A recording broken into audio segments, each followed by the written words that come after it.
All right, so in this lesson, we're going to learn how you handle quadratic graphs in standard form. Now, if you recall, the last lesson we learned about vertex form.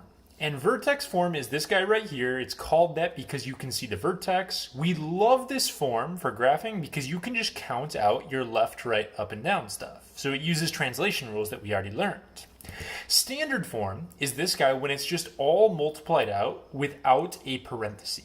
And as it turns out, the rules for graphing in this form are going to be different than the ones we already learned. Our do now for today is just a complete review of what we did last time. So go ahead and graph those guys by using vertex form and counting them out. We're going to use these examples in our new lesson today.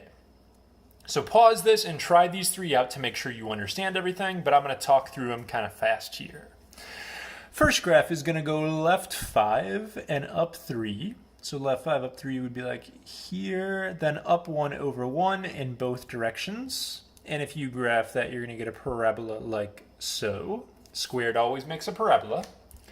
Second picture is going right 3 up 7. So right 3 up 7, and then down 4 over 1 in each direction. Hopefully I'm counting this right. My tick marks are kind of small here, but you get a picture that looks like this. And then on my last example, I need to go left 6. And I need to go down 2, so that puts me here. Remember the trick when you have a number out front is that you have to turn it into a decimal. You can't go up 1 over 3. You have to go up 0.33 boxes, which is like hard to estimate, over 1 each way. So less than half of a box up, and you graph your parabola. So vertex form is quick, easy, and just basically involves counting. There's not much in terms of calculations you have to worry about. What I want to do is look at how we would graph these exact same equations if they were in standard form. In order to get them into standard form, though, we first have to convert them using algebra.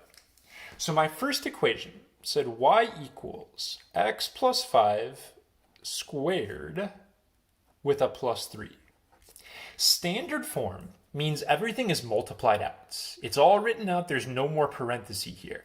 So we're going to do simplification math on this to put it in standard form.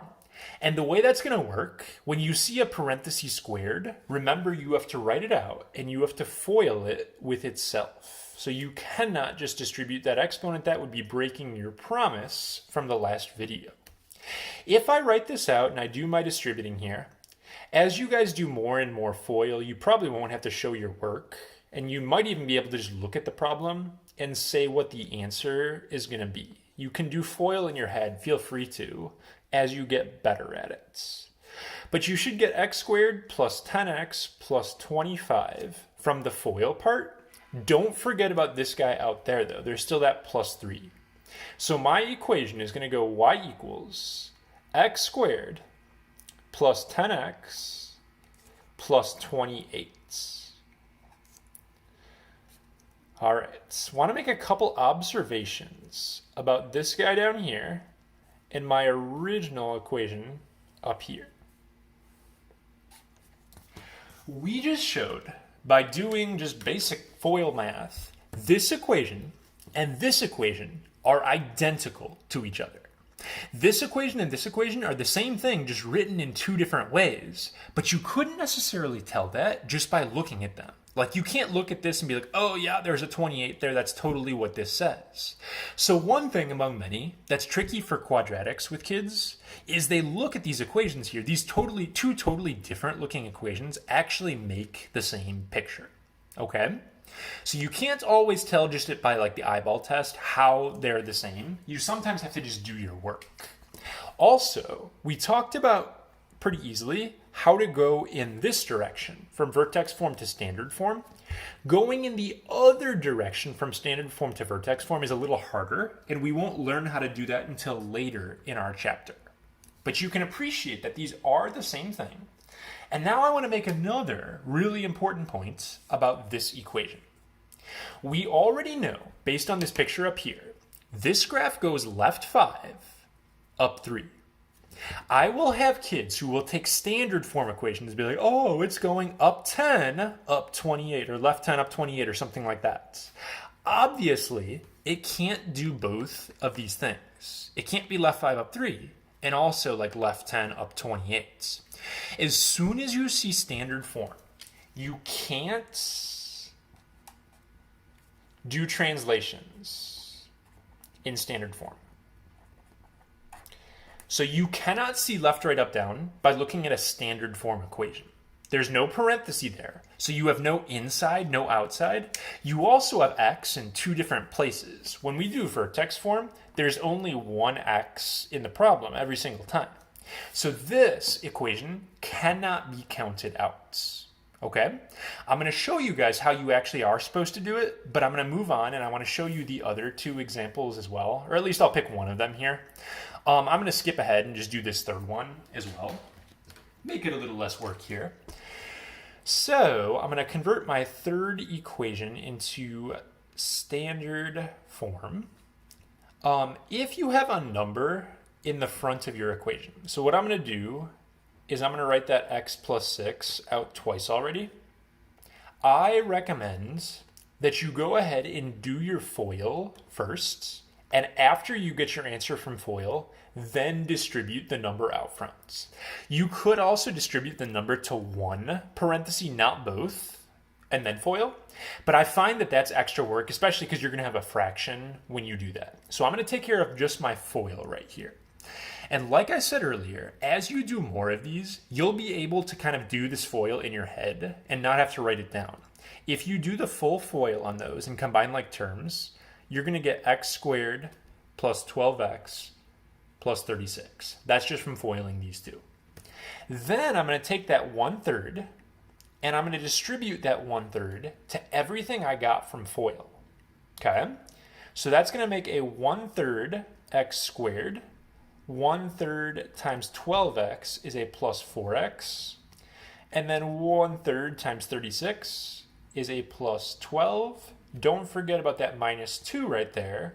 You should end up getting 1/3 x squared plus 4x, and it's going to be a plus 10 for your equation. Same thing I said earlier. If this graph goes left 6, down 2, it can't also do something with a 4 and a 10. You can't tell just by looking at standard form how it moves. You have to do this another way. So I left one problem here in the middle undone. Why don't you go ahead and try foiling that yourself real fast and get an answer, and I will work it out on the bottom here so we can get our third standard form equation as well. So you guys pause me and try this one out. If you do that, it looks like you're going to get y equals negative 4x squared plus 24x, and it's going to be minus 29, I believe, if I didn't mess that up. So, translations don't work on standard form. What does work then is a little mini formula that you probably recognize from Algebra 1, which is called negative b over 2a. That should look a little familiar to you guys. And I'm going to bring this back up again in a second. I don't like to just give you stuff without explaining where it comes from, but we don't know enough math yet to understand this guy. In the end of the chapter, though, we have to learn something called completing the square. I will come back to this and show you guys, oh, by the way, that's where this negative b over 2a comes from. But for now, you just have to kind of accept it as magic. We'll learn where it comes from later on in this chapter. So what we're going to do, I'm going to go ahead and do this on one of these examples here just to show you guys. We'll take this first equation of 10x x squared plus 10x plus 28. The first thing you do is you look at your equation. A is in front of the x squared, so a is 1. B is in front of the x. C is your constants. So negative b over 2a would be b is 10. Negative b makes a negative 10 over 2 times a is a 1. When you write these out, always multiply the bottom together before you divide it if you're using a calculator. That's negative 10 divided by 2, which is a negative 5. If you type it all in one shot in the calculator, you might mess it up. So do the bottom part before you actually type it in.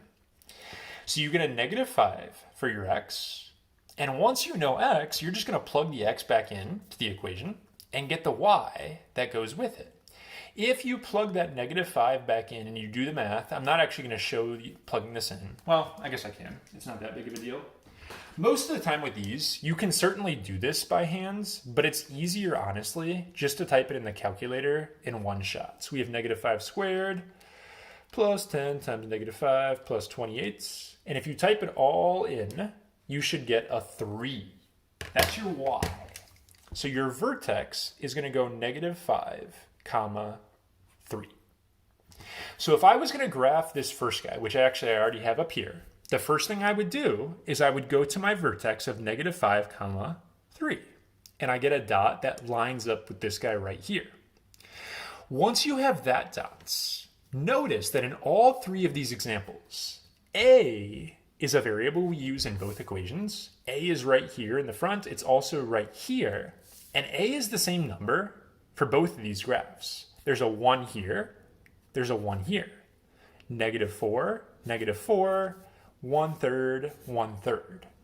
So what that does for us is after you get your vertex, you can still use the fake slope trick. There's a 1 in front. So I would go up 1 over 1 both ways, and I would get my points and draw my parabola. I could do it with these other examples as well, and it might be a good idea for you to test on at least one of these, but we have, well, let's do a really quick one here, just for the second one to show you the vertex part. If I set up -b over 2a, we won't do the full thing, but do your -b over 2a on this equation right here. If you set that up, it's going to be a -24 up top, and it's going to be over 2 times -4 on the bottom. Always multiply the bottom together first, so it's -24 over -8, which is a 3. If you plug that 3 back in, you'll get out a 7, which is the vertex, 3, comma 7. And you can graph it just like that. So, actual steps to write down here. There's what I showed you guys earlier. That's how you would graph in standard form, and make sure you get those steps written down for your notes. We're going to do a completely fresh problem right here and practice on that. So when you see standard form, you cannot count out left, right, up, down. You're going to set up -b over 2a to get your x. So if b is a -12, -12 flips it to +12 over 2 times 4. Always multiply first before you use your calculator. 12 over 8 is a 1.5. So I know my vertex is going to be 1.5, comma, something.